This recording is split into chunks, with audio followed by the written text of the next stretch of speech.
Hey guys, welcome back to Midwest Whitetail off-season show number 3, I believe.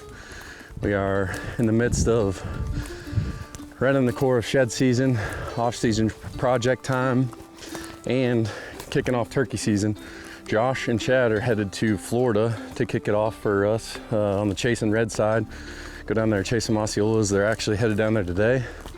So good luck to them. Hopefully we can bring you guys some really good turkey hunts along the way this season. I'm super excited to be back and chase them around Iowa and the Midwest a little bit more than what I have the last couple years. So got a lot of trips planned out. We're going to Mississippi next weekend. So looking super forward to chasing some goblin turkeys next week. But on this week's show, we got a lot of good information from Kaleb.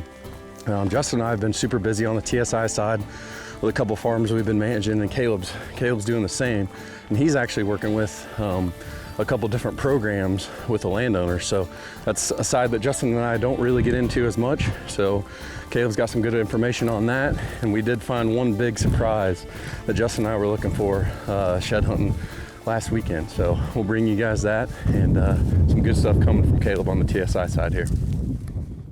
So what if I told you guys that by the end of my spiel right here, you're gonna learn that you can make habitat improvements on your property and get compensated for it?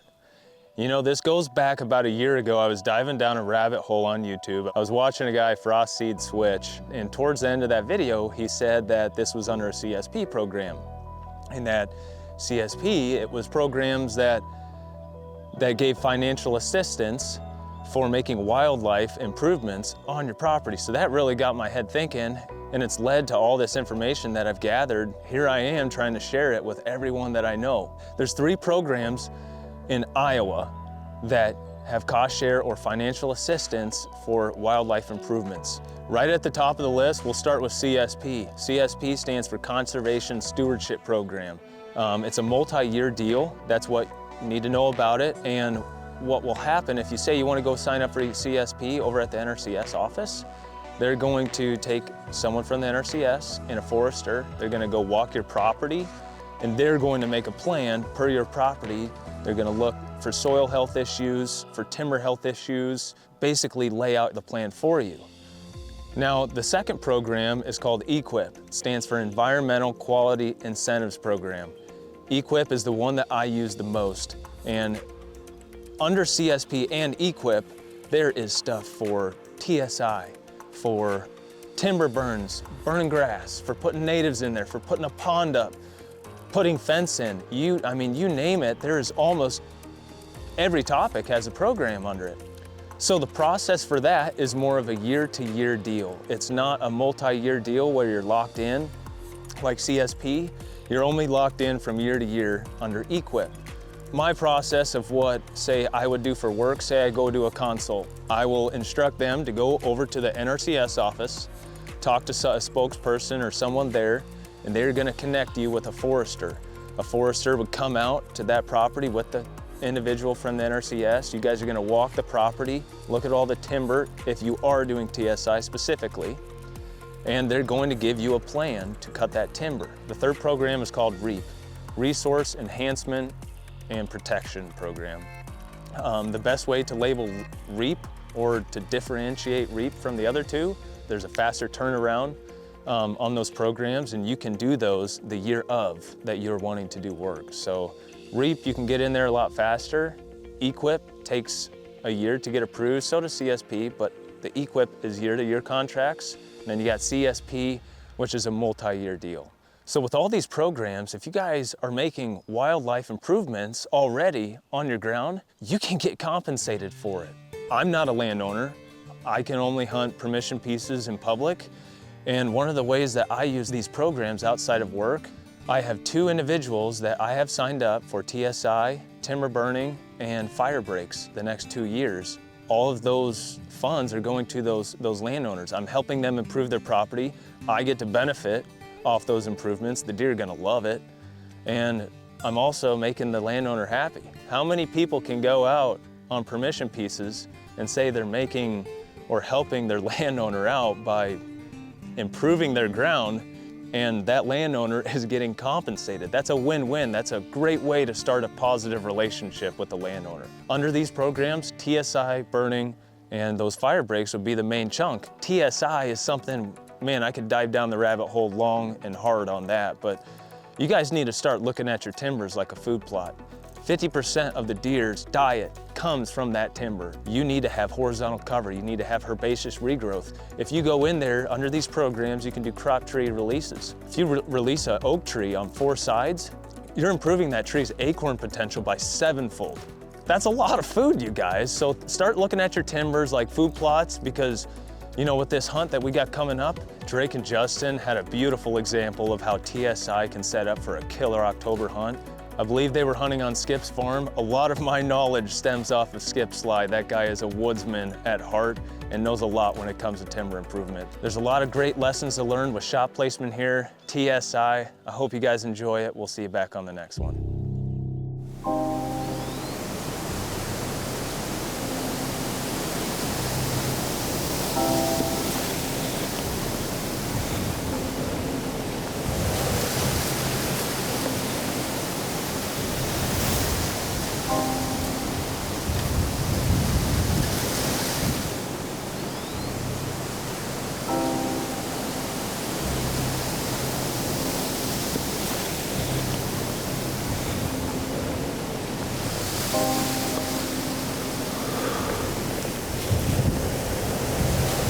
Justin, what's this buck right here, back here behind us? Hold on.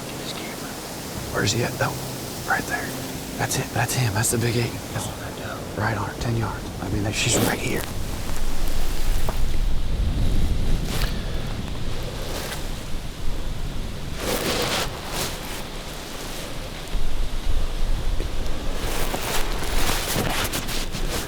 I'm gonna get him right up here. Are you good? Are you gonna be good? Yes? Meh.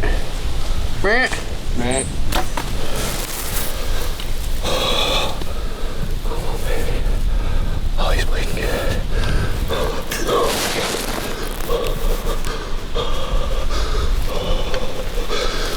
Dude, that's the big 8. Come on, dude, that's a big 8. Dude, Halloween. Dude, he couldn't have come from a better place. Oh my gosh. Dude, he came right from where you killed your deer in 18? Dude. I'm pretty sure. That's him. He's dead. Just killed. Them boys up yet? I told him Daddy got him a big buck. Hey, James. Daddy got a big buck. Big buck. I got one. I got a big buck. I got a big buck. I'll bring him so you can see him later. Big buck. I love you, buddy. I'll see you later, okay? Bye-bye. All right, guys, so at this point, Drake and I are on cloud 9. It is a perfectly crisp Halloween morning. The one deer that we were in there hunting, it's the first buck that we see. And as magical as it was, he was following the hot doe, probably one of the first hot does on that farm, and follows her 10 yards directly down the trail, right underneath the tree. Absolutely perfect. We make what we think is a really good shot on the deer. We're hipping, high-fiving, hurrahing, we love it. I make a call to the wife and my son, you know, congratulations all around. We're on the top of the world at this point. What a kickoff to November. So Drake and I are able to slip down out of the tree before the sun even rises, hop on the bikes, come back around to the house, and we make a little bit of breakfast, wait for Skip and the guys to get out of the tree. We are able to review the footage there at the house. Our consensus at the time was we got potentially back of the lungs, but definitely the liver. From the tree stand, we could see blood visually, just with your naked eye, going across the food plot. So we knew the blood was good. We thought, you know, maybe you hit that pyloric artery, who knows. So we go back out, and, you know, to keep a long story short, the blood is exactly what we think of at first. Really good blood for the first, you know, 60 to 100 yards. And, you know, the deer kind of goes down a ditch and it kind of starts petering out. And then we get to the 200-yard mark and it's a drop of blood every 20 yards. And then we come up on a bed at what I think was about 260 yards from the shot. And unfortunately, there wasn't a deer in that bed.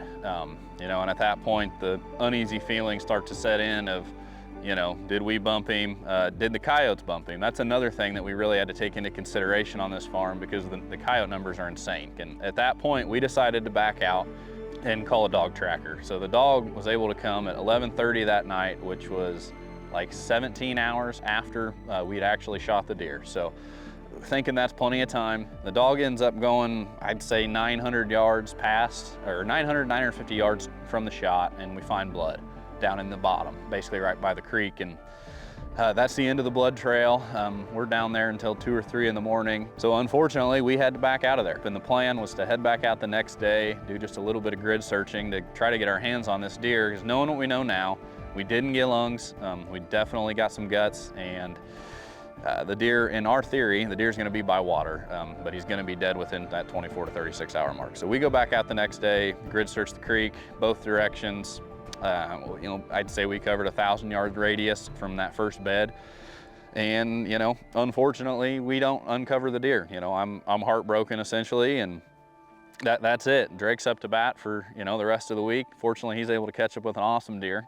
So we kind of want to go back and talk about what got us in this position. And it all started with the shot and the shot placement. Now, you know, you call it hindsight's 20/20, and it always is, but you know, you don't shoot at a walking deer, and I know that, but you know, 10 yards, that's a shot you're gonna make. The deer was walking so slow, we were so locked in, locked on that front shoulder.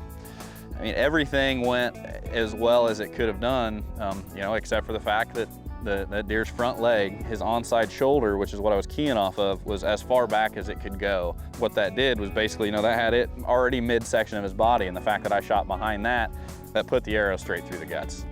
Down to the brass tacks of it, I rushed the shot, and I shot at a deer that was moving, and that caused me to have that arrow be further back than where we intended it to be. And it's a game of inches, you know, and if like I said, I was keying off of that front leg. I mean, everybody, you key off of that front shoulder. And if that front shoulder had been forward and I had executed that exact same shot, you know, we would have been directly through the lungs. You know, that's just something to pay attention to in the heat of the moment. And that's, you know, that's where it counts, is the heat of the moment. And that's where your mind goes to jello, but you have to focus on all of it. And you have to slow down every little second and make sure you run through in your mind everything.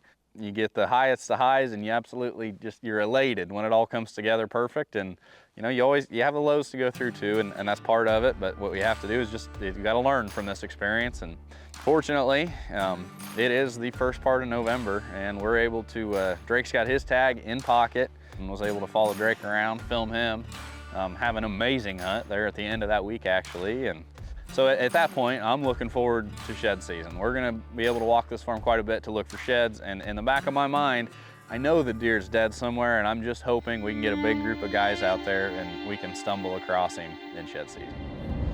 Well, February 28th here, 7/18. We're heading down to southern Iowa here.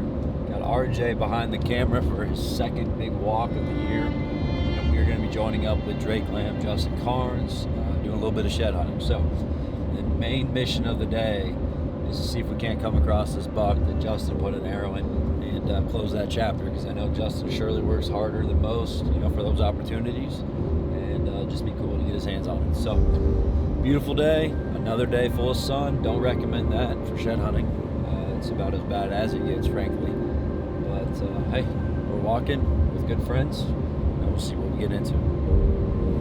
This is RJ. Let me get his beauty rest. RJ. Nice to meet you. Justin. Nice to meet you, buddy. So we shot him. Is that where he right there? buck in the summer? His first Well, bed one there, and then we was like right there. kind of on the north side of the sea. We tracked him right down this.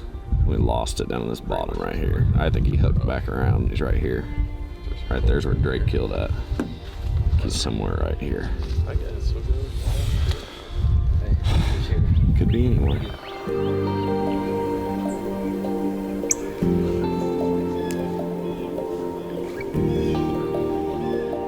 What you do, Drake? First of the day.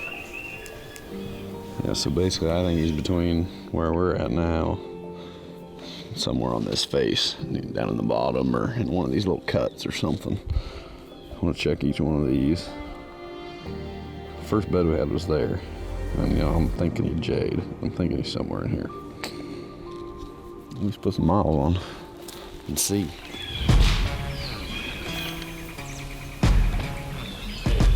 Yeah, I just said we were walking by sheds. We just found two. That's a sweet glove or whatever you want to call it.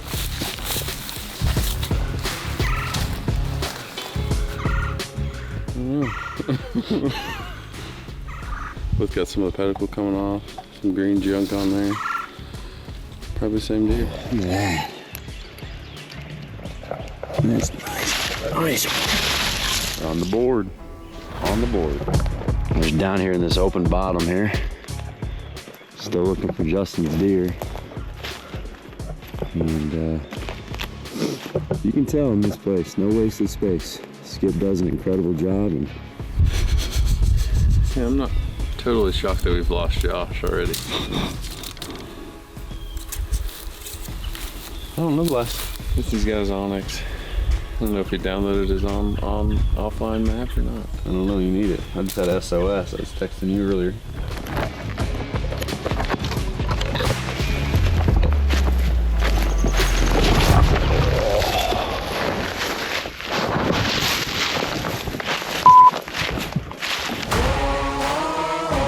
There's just so many things that can kill these dang critters that getting them to 6, 7 years old is just wild. I'll walk through here.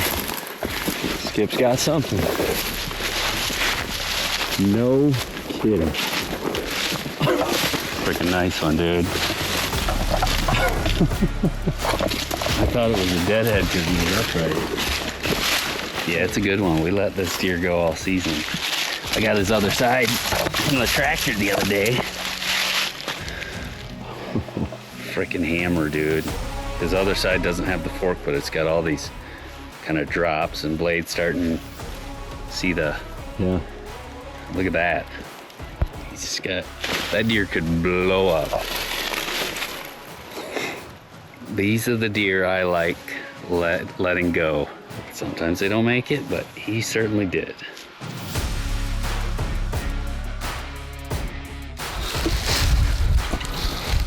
Just found my first shed here in Iowa. There we go. On the board finally after 3 days.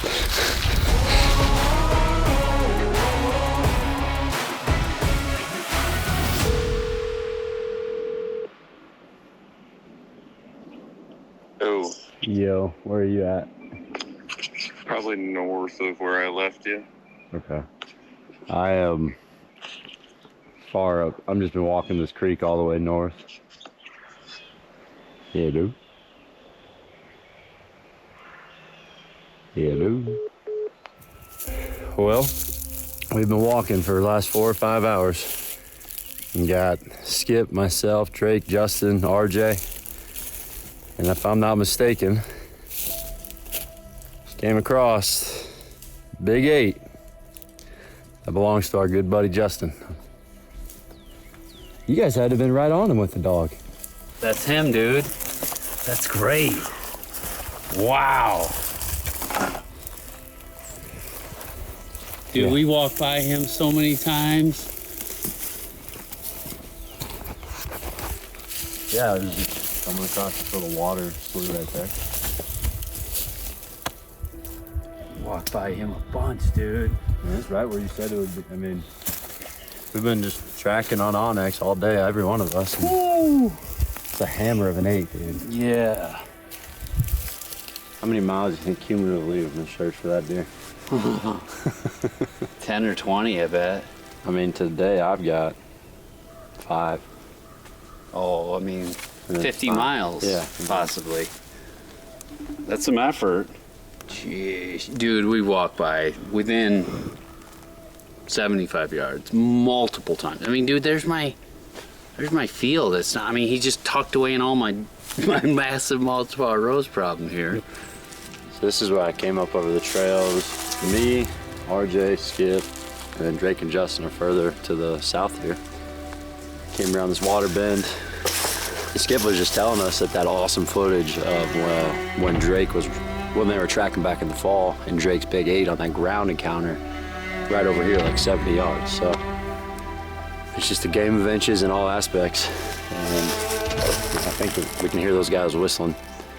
They're gonna come over here and Justin can finally put his hands on the deer. Like I said earlier on the way over here, I was super hopeful that we'd be able to find this deer and Justin could put his hands on him because nobody works harder than him. You know, him and Drake, Skip, most of the guys on the team. I mean, it's just, these deer are by no mistake. So I'm glad we were able to find him up for him.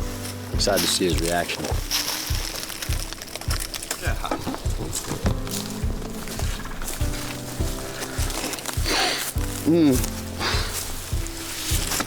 God. Look at the mass on that thing. Oh, he was such a tank. Golly, I can't believe we didn't find you, buddy. Dude, we walked right by. We were right, I was right here, man. Like literally. Drake filmed that 8-pointer right over there. Right there. Oh, man. Hey, congrats. We got him. I can't believe we found him. Been putting the miles in today. Gosh. Dude, he's a tank. Big dude.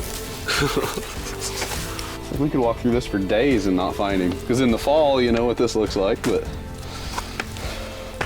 good job. Who found him? You find him? No, Josh did. Good job, Joshua. Thanks, buddy. Appreciate the miles. Thanks for letting me come along. Look at that thing, guys. I mean, that's a tank. That's an 8 of a lifetime right there. I mean, he's just a giant. He's got everything. Thank God the story came to an end. That's awesome. Can't believe we got our hands on him. Had I not done timber stand improvement in here, we would have found him. So it's kind of my fault. Would have seen, well, or he wouldn't have stopped here.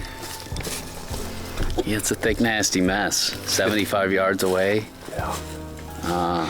But Justin's gonna get every last bit of multiplier rows out of here. My full-time job for the next 5 years. Well, that's gonna pretty much bring this chapter to a close here. We're going to get the CO called and get a salvage tag for him, and that's an end to it. Heck of a story, heck of a journey. A lot of miles, a lot of hours. At least the story's closed. Look at it, dude. Where at? Dude, he's just right over there. Like 150 yards that way. Hey. We were right there. That's awesome. Just like yours, dude. I mean, carries the mass all the way through. Oh, yeah, look at that, all the way. Well, it's super awesome for Justin to be able to finally put his hands on his deer. It's obviously not the outcome that any of us want, but at the end of the day, with every hunt, whether it's success or failure, we try to learn something from it and draw some kind of lesson. Drake and Justin work super hard day in and day out, whether that's professionally or in their hunting career, and just hats off to them for keeping after it, going back in shed season after putting 30, 40 miles looking for that deer. Next couple weeks, we've got some really cool stuff coming up on the show. But for now, we're gonna jump over to our friends with United Country Real Estate Properties. Got an awesome property in Northeast Michigan for sale. Little video at the end. Check it out. Hope you guys enjoy, and we'll see you next week.